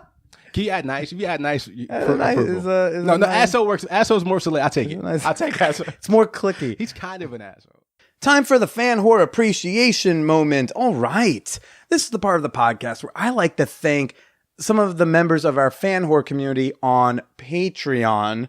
You got to meet a bunch of the members. Yes. Over during at ManwhoreCon. Yeah, I did. The majority of people who came to ManwhoreCon have memberships to my Patreon community, which I thought was super fun to actually get to see these people in person. Yeah. But these three that we're going to say hello to, I've actually still not met in person. Ooh. Yeah. Harriet Zazie. I'm probably saying your name wrong, but I haven't met you, girl. And when you do meet me, will you please teach me how to say your last name? Yeah, wow. Because I don't know how to say it, but I do know how to say thank you. I appreciate your support. How sweet. Shout out to Jack's Box Chick from the Mommy Gamers podcast. Mommy Gamers? It's exactly what you think it is. I love that. Yeah? Are you a gamer? I call myself a fake gamer girl. You have the glasses for it. Oh, that's very true. Yeah. But Mommy Gamers, is that just a group of moms playing games? I haven't listened, but it's a podcast, I think, surrounding moms who game and maybe the challenges they face as mommies who game and how you have to because hey, your baby is the ultimate game. The game you can't lose. Don't lose that one. God, no. And a big shout out to Joe, who I don't have a last name for, but I did look her up through like the private info, and I just love creepy. That. I mean, because I'm trying to find something to purchase, because she doesn't know I'm maybe saying it to her, but I want to say I love that I have so many science geek listeners. Ooh, I've noticed over the years a lot of geeky poly, sex pause people out there. Love it. Hopefully, someday one of you will explain how to make my jizz taste better. Oh God, I'm hoping. Yeah. And you too can become a member for as little as $1 per month. And oh my gosh, you get so many wonderful rewards. You get a shout out on the show. You get access to private fan whore communities, access to bonus episodes of the Man Whore podcast, and so much more. Mia, where do they got to go to get a membership? Patreon.com/ManwhorePodcast. How do I spell that first weird word, Patreon? Patreon.com/ManwhorePodcast. There you go. Head on over there, get yourself a membership today. But now let's go ahead and wrap up with Lamont Baldwin. It's also interesting when you're talking about how you notice that you had this end goal, husband. Yeah. I need to find a man so I can meet the husband. And I had a similar thing where in my early 20s and late teens, it was all about like, well, I want to get a girlfriend. I wanted a girlfriend. I would meet women. Things would go well. Sometimes there were infatuations or crushes or whatever. But we would hook up and then eventually they would be like, yeah, I just want to fuck you. I don't want to date you. And it would happen over and over. And I didn't let go of this until I met someone older than me who he kind of pulled rank and he's like, dude, just chill the fuck out. Like, it'll happen when it happens. Enjoy yourself. Was he committed? Yeah, I just finished interviewing his wife. Oh, wow. And for the podcast, not a hookup, but she was a sex researcher. And afterwards, we were just all chatting. I told him what my show was about because the show was still fresh. And he was like, dude, relax. Like, it'll happen eventually. I get that advice all the time. Yeah, like the husband, like it'll come. But until then, like focus on the connections you have. I say this all the time. I think it's difficult for me to just let stuff happen because I've never let anything happen in my life. Everything in my life has happened because I've made it happen. As crazy as that sounds. When I was 16, I was on a TV show. That didn't happen by chance. Like, what TV show? It was the show was called Teen News Now. It was a teen news show. On what? On what channel? On the CW. Yeah. Okay. And so guys, we have a celebrity here. No, it's it was a shitty show. But I got the opportunity to interview a lot of celebrities on the show. So I guess that translated to me doing radio. Because anyway, so thank God for the show. It's as shitty and well intended as it was. It was probably because I got kicked off the show, so fuck that. Why'd you get kicked off the show? I was gay. Really? Yeah. They would. The owner of the show was like super religious, and he had this idea that all the teens in the show were going to be picture perfect role models and virgins. I don't think he could control that. So I think that we were. But in his mind, I feel like that was. He never expressed that. Was this a formal thing? Yeah. He said. I never told mom. It could have obviously gotten to like a legal point. Yeah. I wasn't at the time. I just came out to my mom like a month prior. And then for her, the possibility of this being in the news and being like this public scandal, I was like, absolutely not. So I told my mom that I just no longer wanted to do the show. My mom's on episode 5 or 4. And I told her for the first time that I got kicked off the show and I didn't just leave. How'd she react?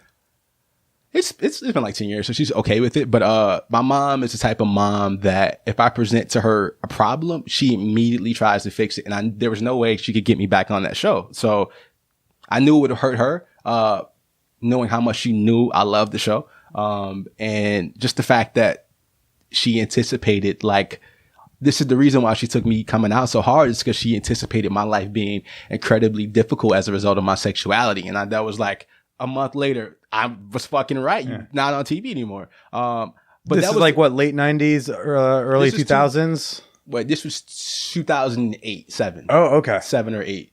Yeah. So yeah, at that point, I truly committed my life. I don't want to get deep, but at that point, I committed my life to producing LGBT content because I was like, there's no way in hell that this is going to be the end of my life because this fucker didn't want me to be. And there were other gay people on the show. They just didn't leave their MySpace up. One of the producers apparently through my MySpace, I left up one of the edit suites and like, there's a lot of share on here. What's going on? There's a lot of dick pics in here. I was like, what adult has the time to go through a teenager's MySpace and who cares? Yeah. Who cares? Anyway, but yeah, that was a huge part of the reason why I eat, breathe, and sleep this content, this work. This is like my life's work. That's amazing. Yeah. Would you do through Slay TV? Or is it called Slay? Yeah, Slay TV. Yeah. So yeah, I'm just getting hip to the Slay. No, you're hip. Yeah. You're there. Matt's filling me in. You're there. No, you're already there, man. You're already there. So Slay is a LGBTQ network that is all about like honest and inclusive storytelling. So all the content I think is great because it comes from a place of, it's not just fluff bullshit. I think that all the themes are things that most people in the LGBTQ can relate to. And the network's getting to a point that people are actually starting to like to respect the work. because and it's great work. The web series that airs on Slay has like over 100,000 views on episode 1, which is great. So people are seeing it, and the network's got a lot of press. NBC, ABC, blah, blah, blah, like the whole nine. They were on Oprah Winfrey. The two co-creators of the network were on the Oprah Winfrey Network.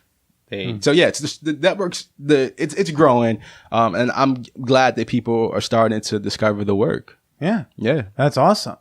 Well, Jesus, Lamont, do you have another like maybe 20 minutes to do a little bonus episode? Yeah, of course. Cool. I would love to. Yeah, we'll do some more chatting in a bit for you folks on Patreon. But until then, where can people find you? Can find your show? Find Slay?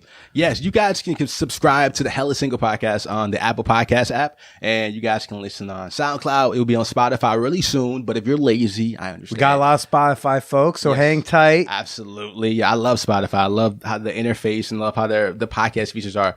So it's coming really soon. But you guys can listen to the show at hellasingleshow.com. And you can follow the show at Hella Single Pod on Twitter. I'm also on Twitter at Lamont_Baldwin. And you guys can, check me out for show updates and video content. I'm always posting some shit. Fantastic, dude. Well, we're going to talk a little bit more, but until then, why don't you go say goodbye to everybody? Yeah. First of all, thank you so much for having me on the show. Dude, this is thanks super for cool. coming on. Yeah. I appreciate this. Thank you. No, yeah, you're fun. What I loved was that, there's a lot to deal with sex and dating and relationships and love. Yeah. And it doesn't matter if some of the details are going to differ and maybe some of the soundtrack, but like whether you're gay, straight, bi, whatever the fuck, they're all kind of the same core issues. First episode, we all go through the same shit, whether you're straight, bi, or gay. There is really no blueprint to this, right? There's dating self-help books, but what were they published and who were they written by?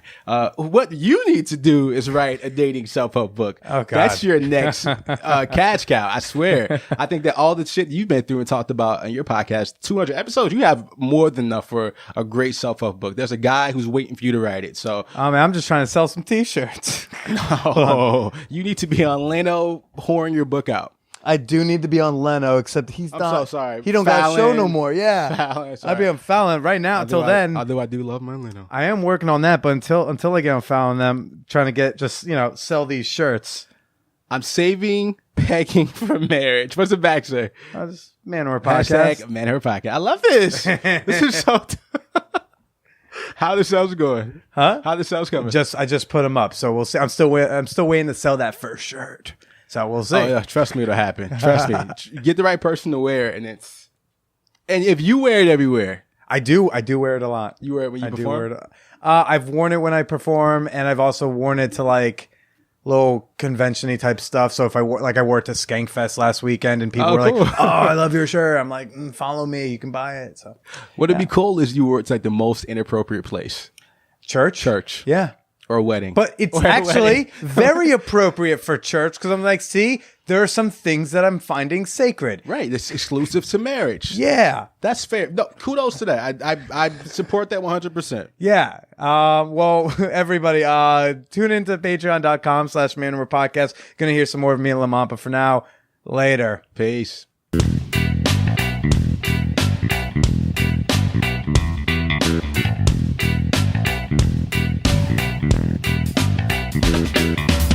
Oh, what an episode with Lamont. Let's pretend we just listened to it together. Yeah, that was crazy. Oh my God. Remember that part where he said the thing about the stuff? Oh my God, yes. And oh girl, I can't believe he said the name of the thing of the person. Oh my God, don't even talk about it. I can't. Oh my God. Oh, well, I hope you all go follow Lamont on the things. Check out the Hella Single podcast, which is part of the Slay TV network. And you should also go follow the wonderful Mia Shmiriyahu. It took me all summer to really nail that last name. Yeah, you still kind of said it wrong. But how do I say it? Shmariyahu? Shmariyahu. Yeah. You're close. Look, there's a lot of vowels I'm not used to being together. There's so many vowels in there.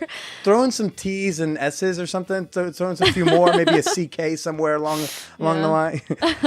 Mia, where can people go to follow you? You're also a photographer. I am a photographer. So where can they go just to follow you and your work? To follow me, you can follow me on Instagram or Twitter at Mia Shmariyahu. MIASHMARIAHU, a lot of vowels. And then you can tack on photos at the end for my photography Instagram if you're interested. Fantastic. Yeah. And you're going to hear Mia next month. Oh, yeah. on a Patreon bonus episode. Exciting. Very exciting.